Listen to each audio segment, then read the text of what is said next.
අදින් පටන් ගන්න සෞඛ්‍ය රක්ෂණය රෝගාබාධ රැසක් සඳහා ආවරණය සැලසෙන ශ්‍රී ලංකා ඉන්ෂුරන්ස් මෙඩි60 ශ්‍රී ලංකා ඉන්ෂුරන්ස් වෙතින් නොපමණයි අමතන 0112 357 357 ප්‍රවෘත්ති ප්‍රකාශය තව ස්වල්ප වේලාවකින් රෝගාබාධ රැසක් සඳහා ආවරණය සැලසෙන ශ්‍රී ලංකා ඉන්ෂුරන්ස් මෙඩි60 මේ ශ්‍රී ලංකා ගුවන් විදුලි සංස්ථාවයි ජාතියේ සංවේදකයා විශ්වාසය සමග පෙරට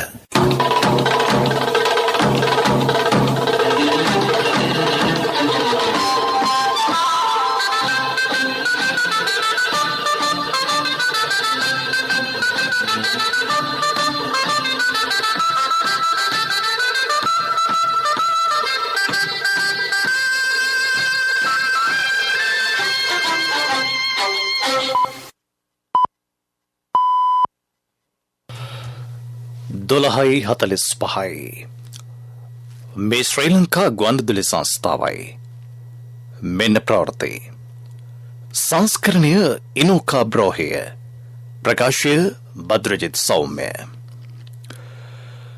ජනතාවගේ සහ රටේ ආරක්ෂාව තහවුරු කිරීම සඳහා හදිසි නීතිය ක්‍රියාත්මක කිරීමට රජය පියවර ගත් බව ඇමති දිනේෂ් ගුණවර්ධන මහතා පාර්ලිමේන්තුවේදී සඳහන් කරයි. පක්ෂ පාට බෙහෙදයෙන් තොරව වත්මන් අර්බුදයට විසඳුම් සෙවීම සඳහා සහාය වන්නයි රජයේ විපක්ෂයෙන් ඉල්ලයි. 88 89 භීෂණ යුගයේ රට තුළ යලි ඇති කිරීමට ඉඩ නොදෙන බවට ප්‍රකාශයක්. රංජිත් සිම්බලාපිටිය මහතා නියෝජ්‍ය කතානායක ධුරයෙන් ඉල්ලා ස්වීමට යොමු කළ ලිපිය ජනපති ප්‍රතික්ෂේප කරයි. ශ්‍රී ලංකිකයන්ට දකුණු කොරියාවේ වැඩි රැකියා අවස්ථා මෙරට සංචාරක කර්මාන්තයේ සංවර්ධනයට එක්සත් ජාතීන්ගේ සංවර්ධන වැඩසටහනේ සහාය. බලපත්‍ර රහිතව විදේශ රැකියා ඒජන්සි ආයතනයක් පවත්වාගෙන ගිය පුද්ගලයෙකු අත්අඩංගුවට. කොළඹ කොටස් වෙළඳපොළ මිල දර්ශකයේ ඊයේ කැපී පෙනෙන ඉහළ යාමක්. මොල්ඩෝවාව රාජ්‍යයට යුරෝපයා රටවලින් ඇමරිකානු ඩොලර් මිලියන 720ක ආධාර. ජාතික මලල ක්‍රීඩා ශුරතාවලිය දියගම මහින්ද රාජපක්ෂ ක්‍රීඩාංගණයේදී ලබන සිකුරාදා ආරම්භයි.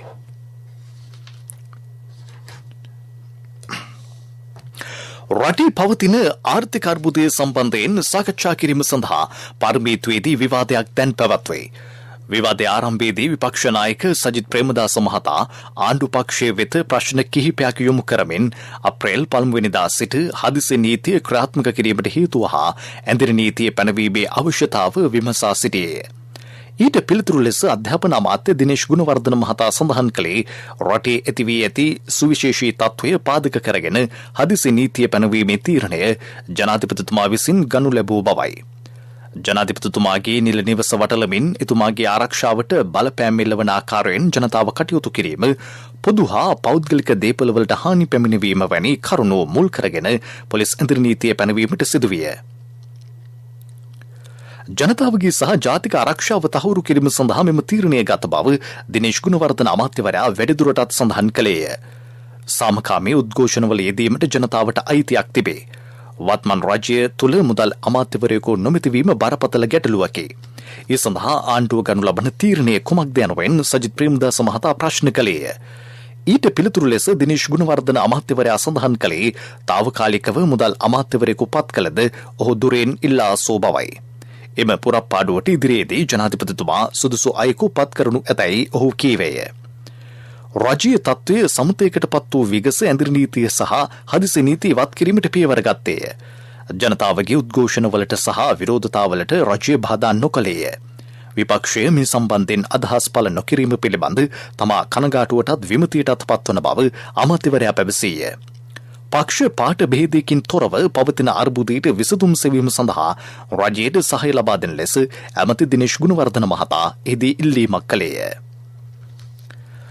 මැර දේශපාලනයේ හෙලා දකින බව ඇමති ජොන්ස්ටන් ප්‍රනාන්දු මහතා පාර්ලිමේන්තුවේදී පැවසීය. ජනතා විමුක්ති පෙරමුණේ නායකයා ගමන්ගත් මෝටර රථයට ඊයේ හෙල්මට් පැළඳගෙන ඇතුළු වූයේ කවුරුන්ද යන්න පිළිබඳ පරීක්ෂණ කළ යුතු වෙයි. 88 89 භීෂණ තත්ත්වයේ යලි ඇති කිරීමට කටයුතු කරන බවක් පෙනී යයි. ඊට ඉඩ දිය නොහැක. හදිසි නීතිය යොදා ගැනීමෙන් මිනිසුන් අතුරුදන් හෝ ඝාතනය කර නැතැයි ජොන්ස්ටන් ප්‍රනාන්දු මහතා පැවසීය. දකින්න. මේ මැර දේශපාලනයට දෙන්න එපා. මේ කරන්න හදන විප්ලවයක්. මිනිස්සු මරලා 88 89 කොල්ලෝ කෙල්ලෝ 60 දාකට වගේ මැරුණේ. තම උන්නාසගේ නායකයෝ ගත්ත වැරදි ප්‍රතිපත්ති ඉන්න කියලා. අපි තම උන්නාසට මතක් කරනවා. මේ රටේ යම් ඇති වෙන්න ගිය ප්‍රශ්නයක්. මේ ප්‍රජාතන්ත්‍රවාද ව්‍යුහය තුල ප්‍රචණ්ඩකාරීත්වයෙන් හැසිරෙන්නේ නැති උද්ඝෝෂණ තියෙනකොට ඒක ඇතුළට ගෙනල්ලා ප්‍රචණ්ඩකාරීත්වය හදන තම උන්නාසලා. මේ ළමයි අහිංසක තරුණයෝ. මේ අහිංසකගේ මොළවල් ඔකම විකෘති කළා තමයි මේ අහිංසකව මැරුණේ මේ රටේ. මේ තරුණයෝ ආපහු නමක යවන්න එපා. ඔබතුමාලගේ ආදරය ඉල්ලනවා ප්‍රජාතන්ත්‍රවාදී ව්‍යුහය ඇතුළේ ඉන්න.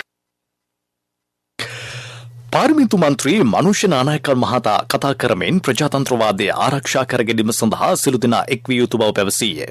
එබැවින් ආයුධ අතටගත් නන්නාඳුනන පුද්ගලයන්ට ක්‍රියාත්මක වීමට ඉඩ නොදෙන ලෙස ඔහු ඉල්ලා සිටියේය. පාර්ලිමේන්තු මන්ත්‍රී බන්තුල ගුණවර්ධන මහතා එහිදී සඳහන් කළේ ආර්ථික අර්බුදය හමුවේ ප්‍රචණ්ඩත්වයට අනුබල දී 88 89 යුගයක් ඇති කිරීමට ක්‍රියා කිරීම හෙලා දකින බවයි. දශක ගණනාවක් තිබූ ගෙවුම් ශේෂ හිඟය පිළිබඳ පාර්ලිමේන්තුවට කරුණු ඉදිරිපත් කර තිබේ. එබැවින් ආර්ථික අර්බුදය ගැන කටයුතු කිරීමට පාර්ලිමේන්තුවට වගකීමක් තිබේ. මුල්‍ය බලය පාර්ලිමේන්තුව සතු වීම ඊට හේතුව බව ගුණවර්ධන මහතා පැවසීය. මෙම අර්බුදය හමුවේ ජනාධිපතිතුමා ඉවත් වූ පමණින් තෙල් ගෑස් කිරිපිටි හිඟයට විසඳුම් නොලැබේ. මේ ජාතික අර්බුදයකි. ඊට විසඳුම් සෙවීමට පසුගිය රජය අසමත් වී ඇතැයි ඔහු කීවේය. පාර්ලිමේන්තුවට වගකීමක් තියෙනවා. රටේ මුදල් පිළිබඳ ඇති වෙලා තියෙන අර්බුදය බලන්න. හෙට දවසේ මේ ඇති වෙලා තියෙන මූල්‍ය අර්බුදය තුල අපේ රටේ විදේශ විනිමය අර්බුදයට රටසල්ලි හොයාගන්න බැරි නම් ඒ සඳහා අපේ ණයවර ලිපි ගරු කළේ නැත්තම් මේ රටේ තෙල් කඳුලක්වත් නිපදවන්නේ නැති රටට තෙල් ගේන්නේ කොහොමද? තමුන්නාසලා ගෝඨාභය රාජපක්ෂ ජනාධිපතිතුමා ගෙදර ගියයි කියලා අපේ රටට තෙල් ලැබෙනවද? ගෝඨාභය රාජපක්ෂ යවන්නේ කියලා මේ කරන බොරු උද්ඝෝෂණ තුලින් ජනතාවට ලෙඩුන්ට බෙහෙත් ලැබෙනවද? දරුවන්ට කිරිපිටි ලැබෙනවද? මේක ජාතික අර්බුදයක්. ජාතික අර්බුදයට විසඳුම් සොයා ගැනීම සඳහා තමුන්නාසලාගේ පසුගිය රජය අසමත් වෙලා තියෙනවා. මේ අතර අදත් පෙරවරු 10:55ට හා 11:38ට සභාවේ ඇති වූ නොසන්සුන්තා නිසා පාර්ලිමේන්තුවේ කටයුතු සුළු වේලාවකට කතානායකවරයා විසින් අත්හිටුවන ලදී. මේ ප්‍රවෘත්ති ශ්‍රී ලංකා ගුවන්විදුලි සංස්ථාවෙන්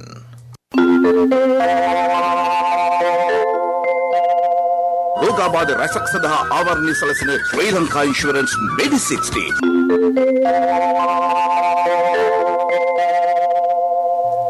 රංජිත් සිම්බලාපිටිය මහතා නියෝජ්‍ය කතානායක ධුරයෙන් ඉල්ලා අස්වීම සඳහා ඉදිරිපත් කළ ලිපිය ජනාධිපති ගෝඨාභය රාජපක්ෂ මහතා ප්‍රතික්ෂේප කරයි. ශ්‍රී ලංකා නිදහස් පක්ෂය නියෝජනය කරන පාර්ලිමේන්තු කණ්ඩායම ආණ්ඩුවෙන් ඉවත්ව ස්වාධීනව කටයුතු කිරීමටත් ඔවුන් දැරූ තනතුරු වලින් ඉල්ලා අස්වීමටත් තීරණය කර තිබුණේ. පාර්ලිමේන්තු ප්‍රජාතන්ත්‍රවාදය සුරැකිව ඉදිරියට රැගෙන යා යුතුව තිබේ. එම නිසා නියෝජ්‍ය කතානායක ධුරයෙන් ඉවත්වීමට සිම්බලාපිටිය මහතා ඉදිරිපත් කර ඇති ලිපිය ප්‍රතික්ෂේප කරන බව ජනාධිපතිතුමා සඳහන් කළේය. කොටුව ජනාධිපති කාර්යාලයේදී ශ්‍රී ලංකා නිදහස් පක්ෂය සමග ඊයේ පස්වරුවේ පැවති සාකච්ඡාවේදී ජනාධිපතිතුමා මේ බව දැනුම් දුන්නේය. ඒ අනුව ශ්‍රී ලංකා නිදහස් පක්ෂය නියෝජනය කරන පාර්ලිමේන්තු කණ්ඩායමේ එකඟතාව මත ඉදිරියටත් නියෝජ්‍ය කතානායක ධුරයේ කටයුතු කරන බව රංජිත් සිම්බලාපිටිය මහතා එහිදී ප්‍රකාශ කර තිබේ. ශ්‍රී ලංකා නිදහස් පක්ෂයේ සභාපති සහ හිටපු ජනාධිපති මෛත්‍රීපාල සිරිසේන මහතා සහ එම පක්ෂයේ සියලු පාර්ලිමේන්තු මන්ත්‍රීවරු මෙම අවස්ථාවට එක්ව සිටියහ.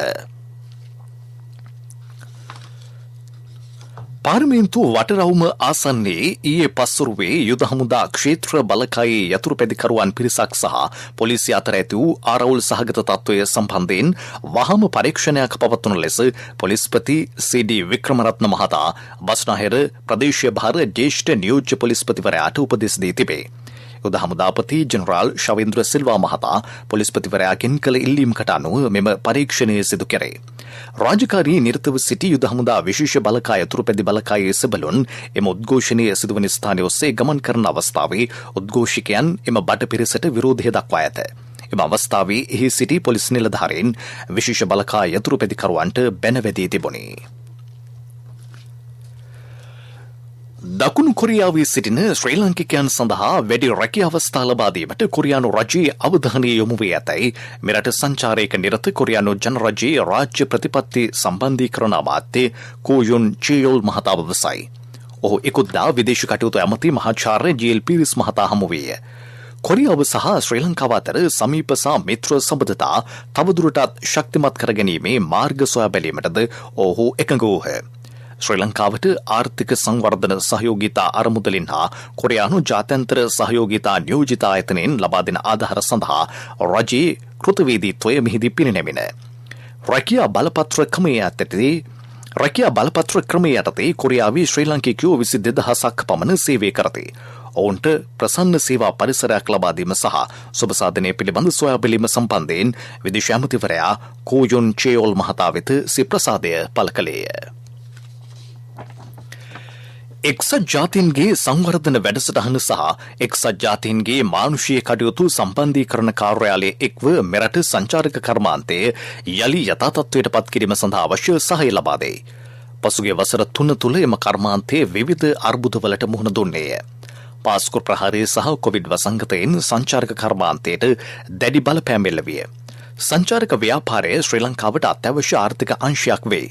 පුද්ගලයෝ 2,50,000ක පමණ පිරිසක් ඊට ඍජුවම සම්බන්ධ වී සිටිති. වක්‍රව 120ක පමණ පිරිසක් ඊට අදාළ විවිධ රැකියාවල නිරතව සිටිති.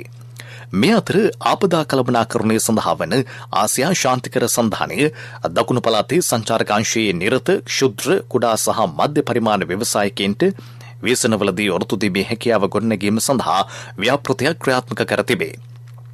ශ්‍රී ලංකා සංචාරක සංවර්ධන අධිකාරිය රුහුණු සංචාරක කාර්යාංශය ගාල්ල මාතර සහ හම්බන්තොට වාණිජ්‍ය මණ්ඩල සහ දකුණු පළාත් ජාතික ශිල්ප සභාව ඇතුළු පාර්ශව සහ ආයතන සමග එම ව්‍යාපෘතිය ක්‍රියාවට නැංවෙයි. බලපත්‍ර රහිතව ව්‍යාජ විදේශ රැකියා ඒජන්සි ආයතනයක් පවත්වාගෙන ගිය පුද්ගලයෙක් අත්අඩංගුවට ගැනේ. විදේශ සේවා නියුක්ති කාර්යාංශයේ විශේෂ විමර්ශන ඒකකයේ නිලධාරීන් මෙම වැටලීම සිදු කර ඇත. ශ්‍රී ලංකා විදේශ සේවා නියුක්ති කාර්යාංශයේ පන්නිපිටිය පුහුණු මධ්‍යස්ථානයේ ලියාපදිංචි කරවීම සඳහා තරුණයන් පිරිසක් රැගෙන ආ අවස්ථාවේ මෙම සැකකරු අත්අඩංගුවට ගෙන ඇත. රොමේනියාවේ කම්කරු රැකියා ලබා දෙන බව පවසමින් යාපනයේ ප්‍රදේශයේ තරුණයන් 7 දෙනෙකු මෙම පුහුණු මධ්‍යස්ථානයේ වෙත රැගෙන විත් ඇත. එම ඒජන්සියට බලපත්‍රයක් නොමැති බව අනාවරණය වීමෙන් පසු මේ පිළිබඳ පුහුණු මධ්‍යස්ථානයේ නිලධාරීන් විශේෂ විමර්ශනාංශයට දැනුම් දී තිබේ. අත්අඩංගුවට ගත් පුද්ගලයා නුගේගොඩ මහේස්ත්‍රාත් අධිකරණයට ඉදිරිපත් කිරීමෙන් පසු රුපියල් ලක්ෂ 2 බැගින් වූ ශරීර ඇප 2ක් මත මුදා හැර ඇත. මීළඟට ප්‍රමුඛ පුවත.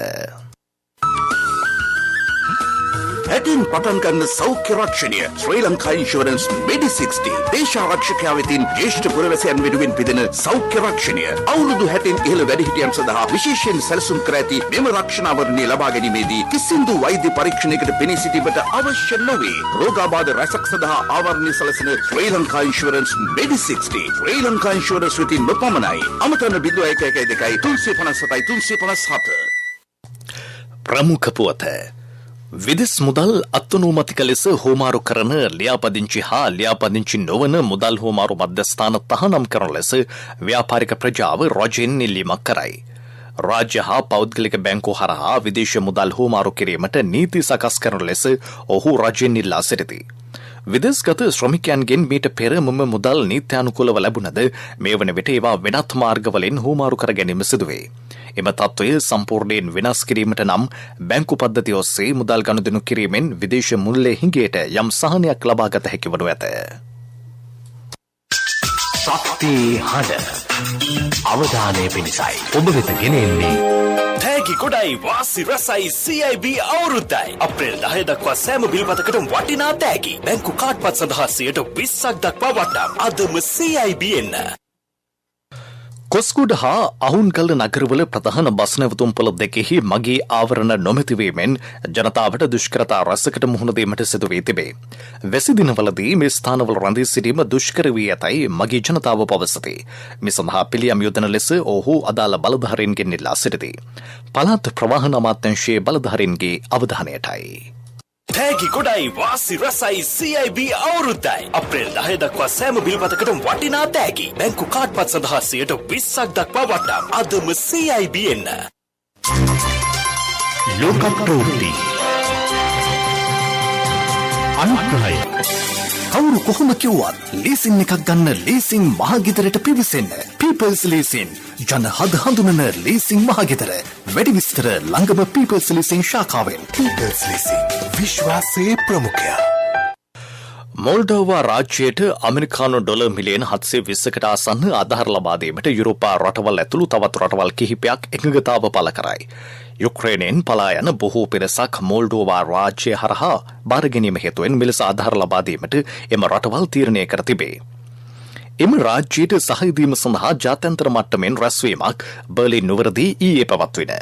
ජර්මනියේ සහ ප්‍රංශයේ ලිමිකට අනුව ඒ කැඳවා තිබෙන. ජපානය ඇතුළු රටවල් 30කට අධික සංඛ්‍යාවක් ඊට සහභාගී විය. මොල්ඩෝවා රාජ්‍ය යුරෝපා කලාපයේ දුප්පත් රටකි. මේ වන විට රුසියානු ප්‍රහාර හමුවේ පලා යන යුක්‍රේන වැසියෝ 3,90,000ක පමණ පිරිසක් මොල්ඩෝවා රාජ්‍යයට පැමිණ සිටිති.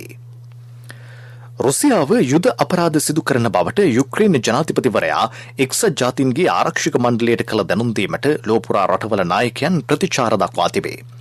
වීඩියෝ පණිවිඩයකින් යුක්‍රේන ජනාධිපතිවරයා සඳහන් කළේ එක්සත් ජාතීන්ගේ නිෂේධ බලය රුසියාවට දඬුවම් නොලැබීමට හේතුවක් වනු ඇති බවයි. කාන්තාවන් සහ ළමයින් ඇතුළු ඕනෑම අයෙකු මරා දැමීමට රුසියානු සොල්දාදුවන් ක්‍රියා කරන බවට ඔහු චෝදනා කළේය. කෙසේ වෙතත් එක්සත් ජාතීන්ගේ රුසියානු තානාපතිවරයා යුක්‍රේනයට චෝදනා කරමින් පැවසුවේ ඔවුන් රුසියානු යුද සිරකරුවන්ට වදහිංසා පමුණුවා මරා දමන බවයි. යුක්‍රේනය සිවිල් වැසියන් මිනිස් පලිහක් ලෙස භාවිත කරන බවටද ඔහු චෝදනා කළේය. පාකිස්තාන අග්‍රාමාත්‍ය ඉම්රාන් ඛාන් කෙරෙහිව ගෙන ආ විශ්වාසභංග යෝජනාව ප්‍රතික්ෂේප කිරීම සම්බන්ධයෙන් ඒකාබද්ධ විපක්ෂයේ ශ්‍රේෂ්ඨාධිකරණය හමුවේ ගොනු කර ඇති නඩුව අද විභාගයට ගැනේ. විශ්වාසභංග යෝජනාව ඉදිරිපත් කිරීමෙන් පසු එරට ජාතික සභාවේ කටයුතු පිළිබඳ වාර්තාවක් ඉදිරිපත් කරන ලෙස අධිකරණය ඊයේ පැවති නඩු විභාගයේදී රජයට දැනුම් දී ඇත. ජාතික සභාවේ නියෝජ්‍ය කතානායක කාසිම් ඛාන් ඉකුත් ඉරිදා තීරණය කළේ විශ්වාසභංගයේ රජය පෙරලා දැමීමේ විදේශ කුමන්ත්‍රණයක් සමග සම්බන්ධ වී ඇති බවයි. ඉන් විනාඩි කිහිපයකට පසු ඉම්රාන් ඛාන් මහතාගේ උපදෙස් පරිදි එරට ජනාධිපතිවරයා ජාතික සභාව විසිරුවා හැරියේය. ලෝක ප්‍රවෘත්ති අනුග්‍රහය වේල්ලකේ ලීසිකට ලීසින් මහගෙදරට එන්න. People's Leasing ජන හද හඳුනන ලීසින් මහගෙදර. වැඩි විස්තර ළඟම People's Leasing ශාඛාවෙන්. People's Leasing විශ්වාසයේ ප්‍රමුඛයා. පෙරසර සංවර්ධනයක පුවත් සම්පින්ඩනය සංවර්ධන පුවත්. නිවසේ පරිභෝජනයේදී බ්ලෙන්ඩරයක් හෝ සැකසූ හා පිටිකල පොල්කිරි භාවිතා කර නාස්තිය අවම කරගන්න. ඒ සඳහා අවශ්‍ය තාක්ෂණික සහාය සඳහා විමසන්න. 1928 නාස්තිය අඩු කරගන්න, ආදායම වැඩි කරගන්න. මේ ඔක්කොම පොල් අකුරෙන් ලියා ගන්න. පොල් පර්යේෂණ ආයතනයේ පණිවිඩයක්. පළාත් පාලන කොට්ටාස සංවර්ධන ව්‍යාපෘතිය යටතේ ගාල්ල කඩවත් සතර ප්‍රාදේශීය ලේකම් කොට්ටාශයේ පොදු යටිතල පහසුකම් සංවර්ධන ව්‍යාපෘති 10ක් ක්‍රියාවට නැංවේ. ග්‍රාමීය මාර්ග පැතිකාණු බෝක්කු ආදිය සංවර්ධනයට රජයේ වැය කර ඇති මුදල රුපියල් ලක්ෂ 42කි. ග්‍රාමීය ජනජීවිතයේ ශක්තිමත් කිරීමේ අරමුණින් ජීවනෝපාය සංවර්ධන ව්‍යාපෘති 12ක්ද ක්‍රියාත්මක කෙරේ. ඊට වැය කර ඇති මුදල රුපියල් ලක්ෂ 60කි. ප්‍රතිලාභ ලබන පවුල් සංඛ්‍යාව 724ක් බව දිස්ත්‍රික් සැලසුම් සංවර්ධන අංශය පවසයි. පෙරසර සංවර්ධනයක පුවත් සම්පින්ඩනය සංවර්ධන පුවත්.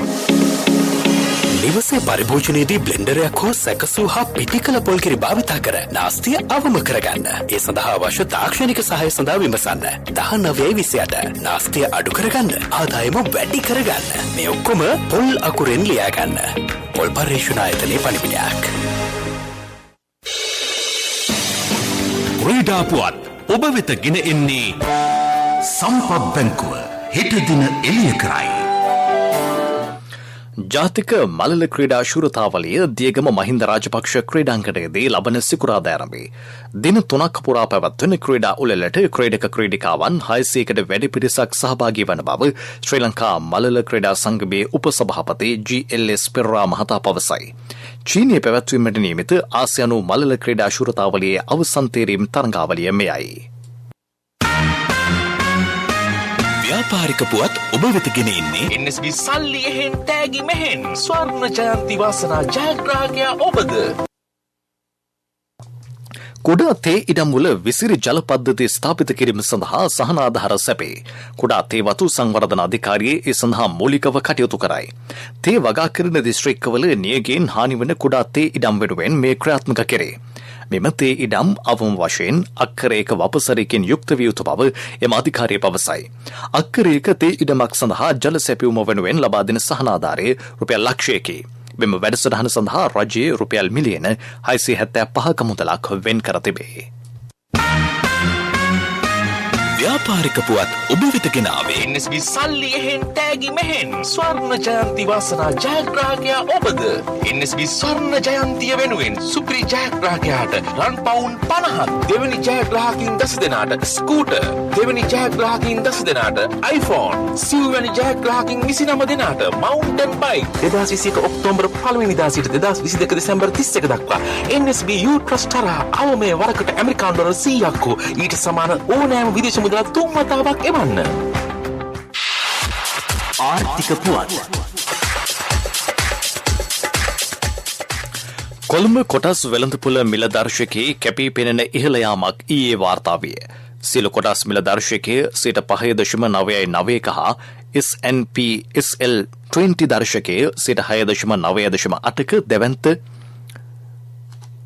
6.98ක දැවැන්ත වර්ධනයක් එහිදී වාර්තා කර ඇත. ඒ අනුව ඊයේ දවසේ ගනුදෙනු අවසානයේදී සියලු කොටස් මිල දර්ශක අගය ඒකක 8738.08ක් හා S&P SL 20 දර්ශකය ඒකක 2872.26ක් ලෙස සටහන් විය. ඒ පිළිවෙලින් ඉකුත් සඳුදාට සාපේක්ෂව ඒකක 493.53ක හා ඒකක 187.74ක ඉහළ යාමකි. ඊයේ පැවති ඊයේ රුපියල් බිලියන 1.13ක ගනුදෙනු පිරිවැටුමක් වාර්තා විය.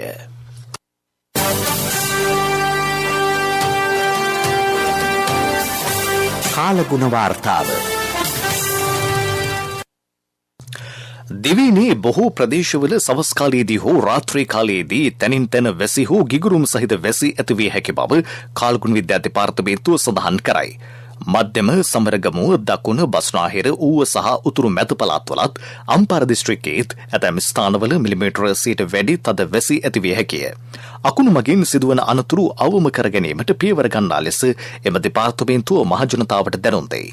මේ අතර දෘශ්‍ය ලෙස සූර්යයා උතුරට ගමන් කිරීමේදී සූර්යයා ලබන 15 වෙනිදා දක්වා ශ්‍රී ලංකාව ආශ්‍රිත අක්ෂාංශවලට ඍජුව ඉහළින් පවතී. යලි සිරස්තල ජනතාවගේ සහ රටේ ආරක්ෂාව තහවුරු කිරීම සඳහා හදිසි නීතිය ක්‍රියාත්මක කිරීමට රජය පියවර ගත් බව ඇමති දිනේෂ් ගුණවර්ධන මහතා පාර්ලිමේන්තුවේදී සඳහන් කරයි. පක්ෂ පාට බෙහෙදෙන් තොරව වත්මන් අර්බුදයට විසඳුම් සෙවීම සඳහා සහාය වන්නයි රජයේ විපක්ෂයෙන් ඉල්ලයි. 88-89 භීෂණ යුගයේ රට තුළ යලි ඇති කිරීමට ඉඩ නොදෙන බවට ප්‍රකාශයක්. රංජිත් සිම්බලාපිටිය මහතා නියෝජ්‍ය කතානායක ධුරයෙන් ඉල්ලා අස්වීමට යොමු කළ ලිපිය ජනපති ප්‍රතික්ෂේප කරයි. ශ්‍රී ලංකිකයන්ට දකුණු කොරියාවේ වැඩි රැකියා අවස්ථා. මෙරට සංචාරක කර්මාන්තයේ සංවර්ධනයට එක්සත් ජාතීන්ගේ සංවර්ධන වැඩසටහනේ සහාය. බලපත්‍ර රහිතව විදේශ රැකියා ඒජන්සි ආයතනයක් පවත්වාගෙන ගිය පුද්ගලයෙකු අත්අඩංගුවට. කොළඹ කොටස් වෙළඳපොළ බිල දර්ශකයේ ඊයේ කැපී පෙනෙන ඉහළ යාමක්. මොල්ඩෝවා රාජ්‍යයට යුරෝපා රටවලින් ඇමරිකානු ඩොලර් මිලියන 720ක ආධාර. ජාතික මලල ක්‍රීඩා ශුරතාවලිය දියගම මහින්ද රාජපක්ෂ ක්‍රීඩාංගණයේදී ලබන සිකුරාදා ආරම්භයි. අපගේ මෙම ප්‍රවෘත්ති ප්‍රකාශය www.slbc.lk වෙබ් අඩවිය ඔස්සේ සවන් දිය හැකියි. දිවා ප්‍රවෘත්තියින් සමාප්තයි. මීළඟ ප්‍රධාන ප්‍රවෘත්ති ප්‍රකාශය සවස 6ට.